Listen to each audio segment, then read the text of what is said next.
This is Willard Spiegelman. I'm speaking to you today from 107 Water Street in Stonington, Connecticut, the home, or one of the homes, of James Merrill, the excellent American poet of the second half of the 20th century, and as I hope to suggest, a poet for today as well. This charming apartment looks pretty much the same as it did in 1995, the year of Merrill's death. At that time, he deeded the property to the Stonington Village Improvement Association, which supervises it now.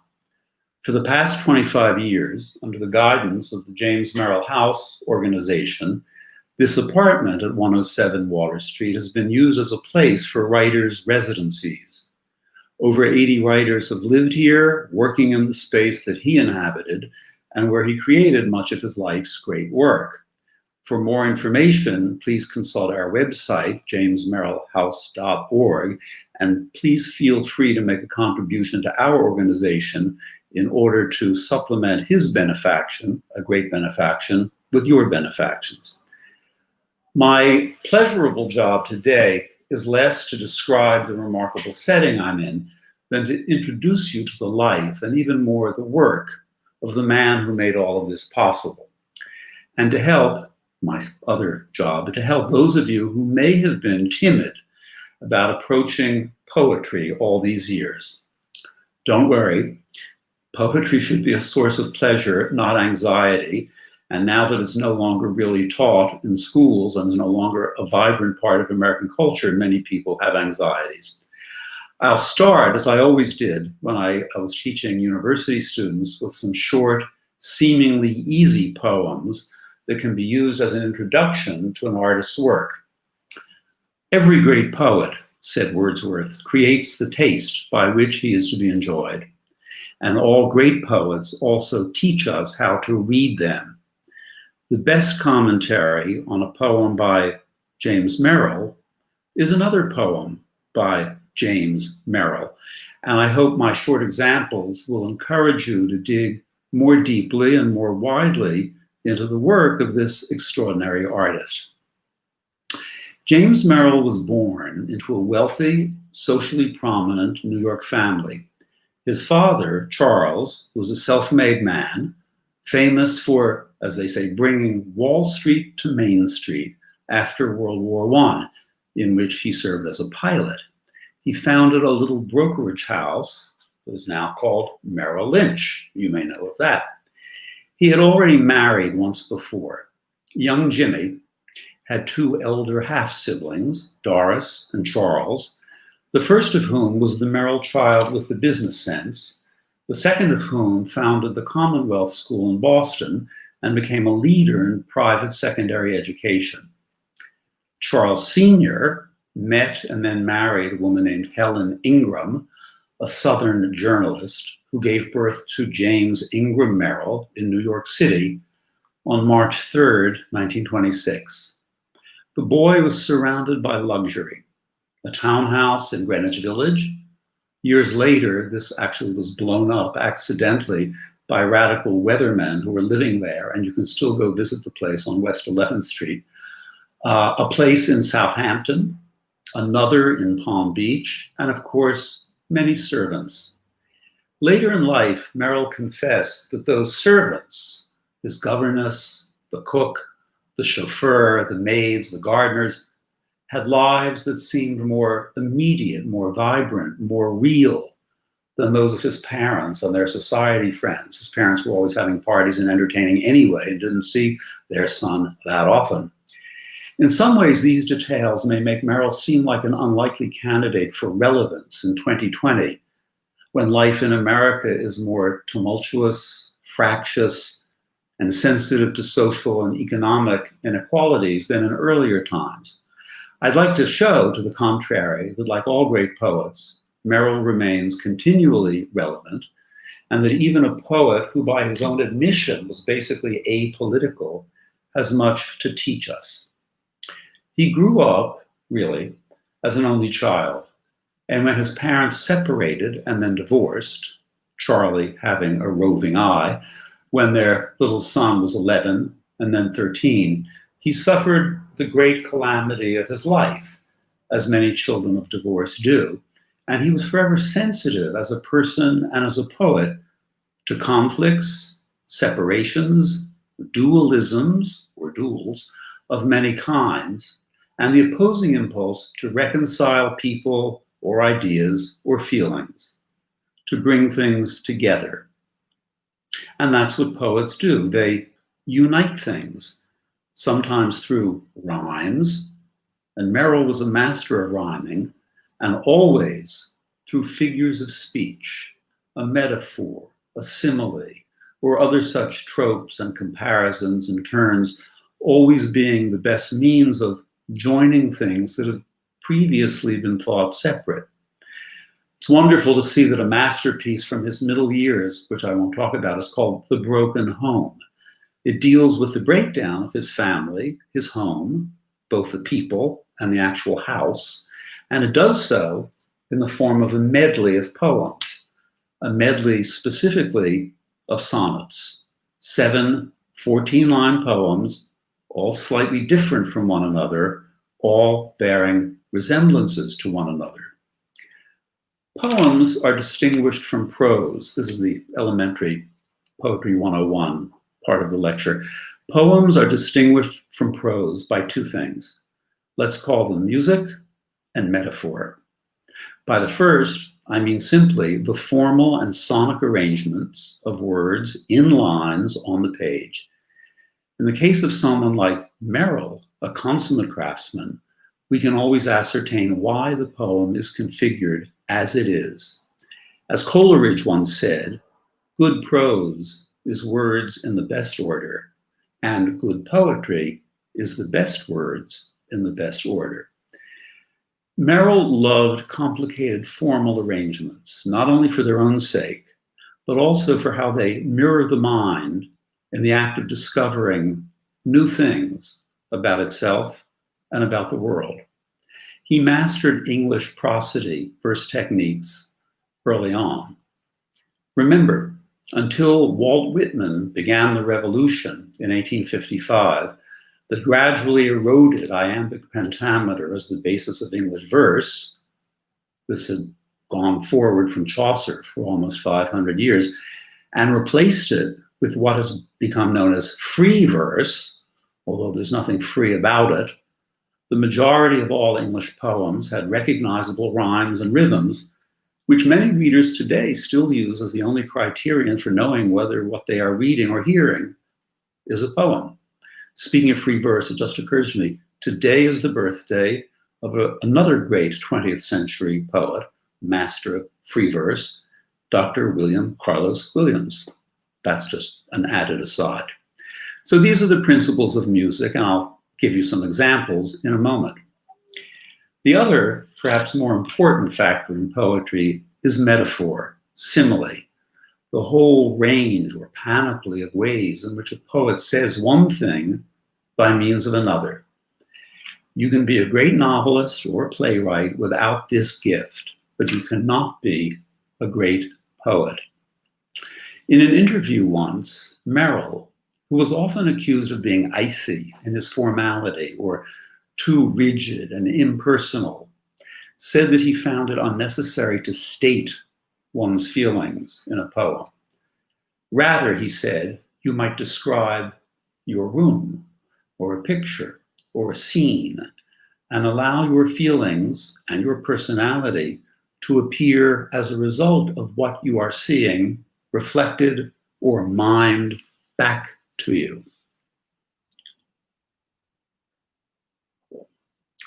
Above all, poets have a love of language. That love usually starts early, and it starts by listening and then by reading. Merrill remembered reading or hearing as a young child a line of dialogue from a play by Philip Barry. The line is, "Father is in the drawing room, sampling the port." He thought, the port is where Daddy keeps his boat. A sample has something to do with mother's sewing box. Already you see parents and language were going together. And in a notebook from early childhood, he again was thinking linguistically in ways that brought his parents back together when he observed of a scene in Florida, what heavenly colors and what swell fish. You've got the feminine touch in heavenly, you've got the manly touch in swell. Already the young boy was aware of different registers in language. Merrill was a master craftsman who could not avoid playing with language.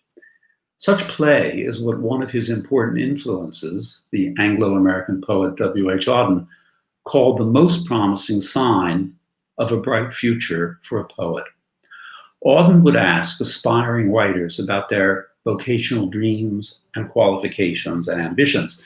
If someone said, I like doing crosswords, I like playing anagrams, he was more inclined to give his blessing than if someone said he or she wanted to express ideas or feelings. This reminds me of another exchange between Edgar Degas, the painter, and his friend Stéphane Mallarmé. Degas said to Mallarmé, you know, I think I'd like to write poems. I have all kinds of ideas I want to express. Mallarmé shook his head and said, no, a poem, my dear Degas, is made not with great ideas, but with words. He was right. After Merrill's death, J.D. McClatchy, his friend, neighbor, and one of his literary executors, was going through Merrill's vast library. Almost every book was filled with marginalia or inserted pages of notes or scribblings all over it. Sandy said, I knew Jimmy was addicted to language, but I never knew the full extent of the addiction. He was, in other words, a graphomaniac, if that's a word. The most delicious piece that I recall from McClatchy's description was a volume of the poetry of Dylan Thomas. On the title page, in block letters, the book announced the collected poems of Dylan Thomas. Merrill had gazed at the 11 letters of the poet's name, and at the bottom of the page, he rearranged them in pencil into an appropriate anagram. Hot Ladies Man. HOTLADYSMA, men. He could not help himself from playing around with language. At the Lawrenceville School at Amherst College, he won the major literary prizes. After college graduation, he did a stint in the US Army, and then he decamped for Europe in order to escape from his family, to live openly as a gay man, to see the treasures of Western civilization that he had previously only read about, and to become a serious poet. He never needed to have a job, but he worked harder than almost anyone I have ever known. The poems started coming, and they stopped only on his deathbed in Tucson, where he was still fiddling with language on pieces of paper. His oeuvre includes novels, plays, a wonderful, stunning memoir, incisive short essays, some travel writing, and many volumes of poetry, at the center of which is the epic poem called The Changing Light at Sandover, which had its inception in the very room from which I'm speaking to you 65 years ago. This is the dining room in the apartment. It took decades to complete. It began as a series of, I'm not making this up, transcriptions of messages received from voices from another world and taken down by hand via the crackpot mechanism of a Ouija board. Many readers thought that this vast work was a betrayal of its author's gifts. Others consider it a masterpiece. I'll let you dip in and find out for yourself. Meanwhile, to get a flavor of Merrill's special gifts, let me introduce him to you via 3 shorter poems, a genre at which he always excelled. His main subjects, as he said, were what he referred to as his chronicles of love and loss. His poems are sometimes autobiographical, sometimes taking liberties with actual facts, but this doesn't matter. A poem can be autobiographical at one remove, and we must never assume that a simple I or me in a poem is a literal representation of its maker. At the heart of all of Merrill's work, small and large, was the desire to create or to examine, to formulate, to reproduce what we might call a self. What is a self, or a temperament, or an identity? Of what is it composed? What is one's identity? Is it inherited or created? Are we our bodies? Do we have a soul separate from our body? These can be heavy, philosophical, speculative questions. And Merrill was the lightest, the most scintillating, the most Mozartian of poets. And heavy philosophizing was as far from his thoughts as you might imagine, which does not mean that these issues do not exist. Remember, one of my great truths that I try to communicate to students, especially in art, simplicity is not the same as superficiality, and difficulty is not the same as depth. Something apparently simple can be deep. Something that looks complicated and heady can, in fact, be shallow. Let me begin. These are all poems from the middle of his career to the end. Let me begin with a short lyric called Santo. And I'm particularly fond of this because Merrill allowed me to publish it in a literary quarterly that I edited for 30 years. So I was grateful to him for many things, but for this too. A Santo, or Santo, as you may know, is a painted wooden figurine found in Mexico, also in the American Southwest, usually of a Catholic saint. Merrill, for all of his big city sophistication, loved folk art. And I'm surrounded by much of that in this apartment here, which you can come visit when people can come visit any place. Merrill loved folk art for the ways in which it could embody complex truths. He was the one who sent me, when I first went to Santa Fe decades ago, to the Alexander Girard collection at the Folk Art Museum in Santa Fe. He loved that place. Here's the poem, and I hope that Bergen has flashed on the screen an image of a Santo. You can look them up online if you want. Santo. Francisco on his shelf, wreathed in dusty wax roses, for weeks and weeks hadn't been himself, making no day come true by answering a prayer, just dully sitting there. What did our grandma do? She painted his beard black and rinsed the roses clean, then hid his rags in half a new red satin cloak, renaming him Martin. Next week, the baby spoke. Juan sent a photograph on board his submarine, and Concho went to cook downtown at a hotel. The sick white dog got well, and that was all it took. What could be simpler or more charming? We've got 5 4-line stanzas with 3 beats per line in a wonderful, quite easy rhyming pattern, A, B, B, A, as we call it. Merrill loved this stanzaic pattern. How come? Well, he loved all stanzas. Stanza is the Italian word for room, and in a poem, a stanza is a little room. I remind you of all the different stanzas in The Broken Home, the poem I referred to a little while ago. Stanzas in which things are being joined and things are being separated. Rooms are about enclosures, and the A rhyme, the outer rhyme, encloses the tidy B rhyme, making a comfortable pattern with things joined and things separated. But notice in this poem, the rhyme is not quite exact. He was too much of a master to rely solely on the rules. He knew when to bend them. Notice the sly words photograph and half that rhyme with each other, but break the form just a little. in those stanzas that describe the saint's renovation. And cloak rhymes with spoke, and Martine rhymes with clean, as well as submarine. The poet wants things regular, but not too regular. He wants to toss a little informality, like a spice, into the mix. He wants to give us surprises, as well as to fulfill our expectations. Even more, think of the main idea. That's a pretentious word, but think of the main idea of the poem.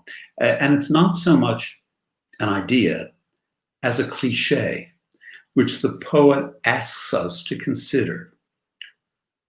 I bet this was one of the origins of the poem. The poet was thinking of how to revitalize an old truism or an old trite expression. The saint hadn't been himself. What does that mean? Who, we ask, might he have been, if not himself? If you are not yourself one day, what do you do to re-become yourself? Think of that other related cliche, to find yourself. Is yourself something outside you? Well, in this case, perhaps. The outside is the all-important thing. It's not just a veneer. You want a renovation? You want a restoration? Try a new style. Redecorate. Get a haircut. Or get a new paint job. Take a new name.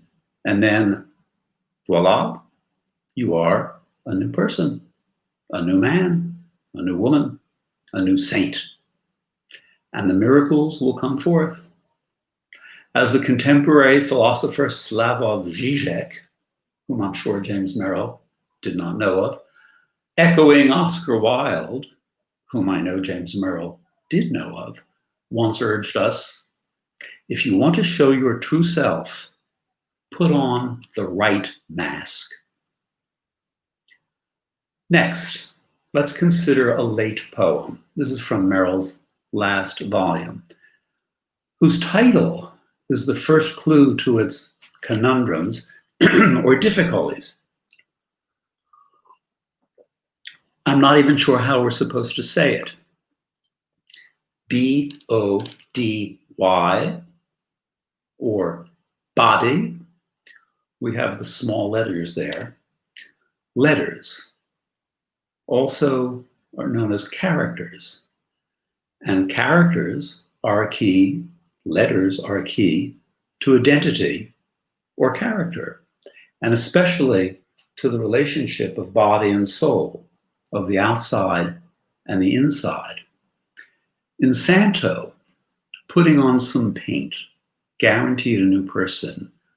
In body, or B-O-D-Y, Merrill takes a theatrical metaphor and goes further with it, stretching it out. Look closely at the letters. Can you see entering stage right? That means on the left-hand side if you're sitting in the audience.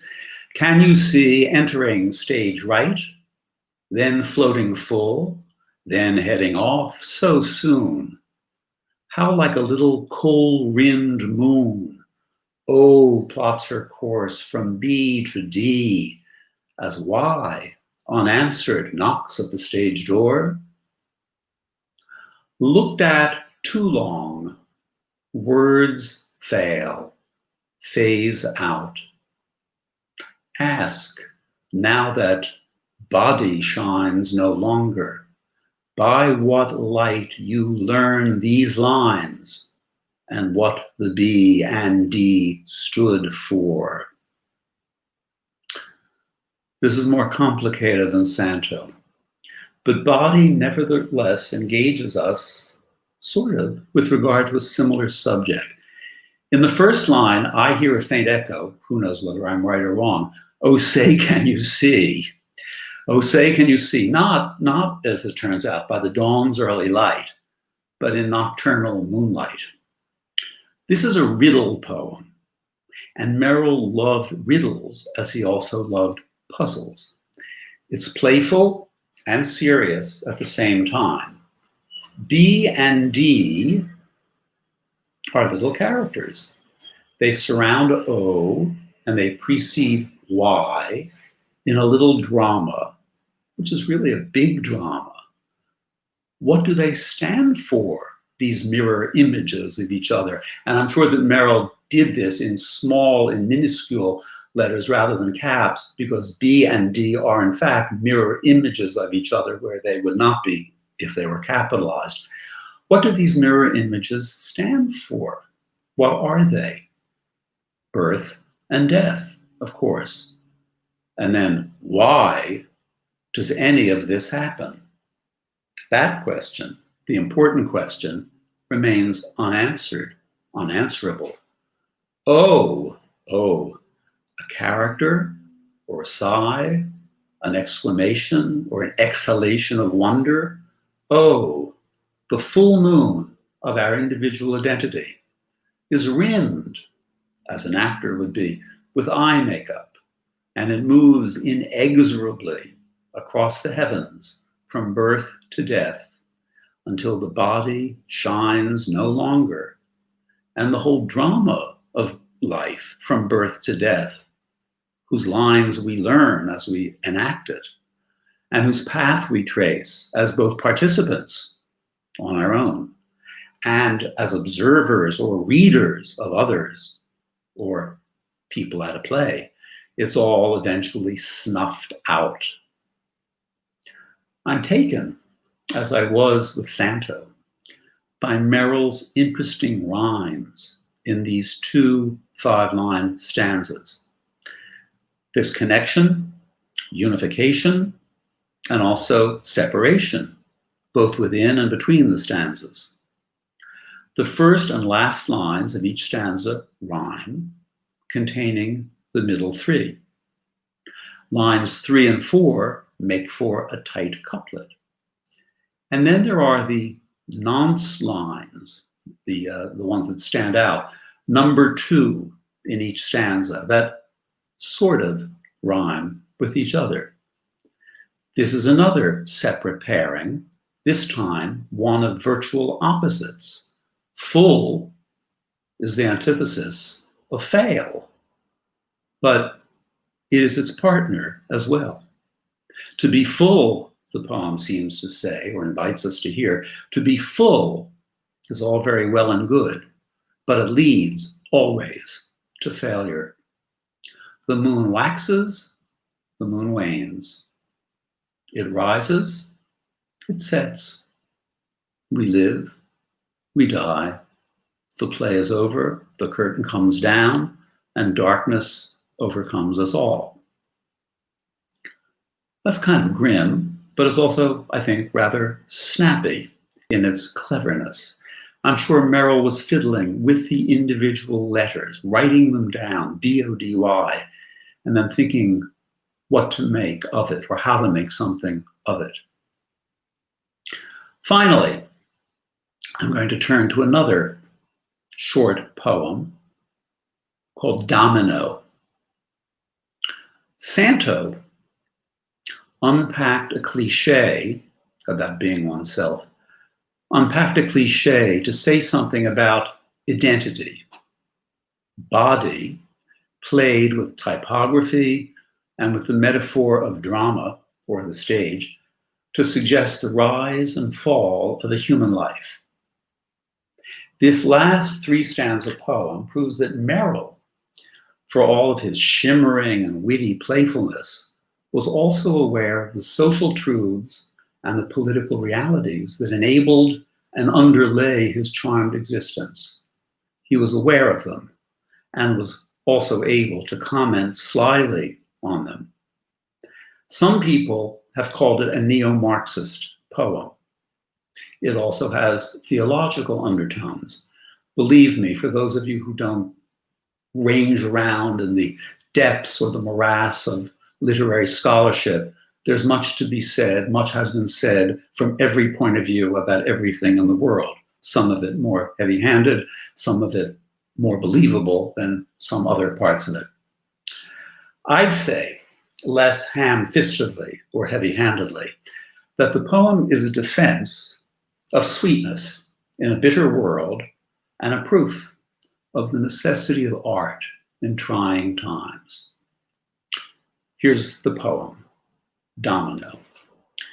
Delicious, white, refined is all that I was raised to be, whom feeling for the word plus crystal rudiments of mind still keep, however stirred, from wholly melting in the tea.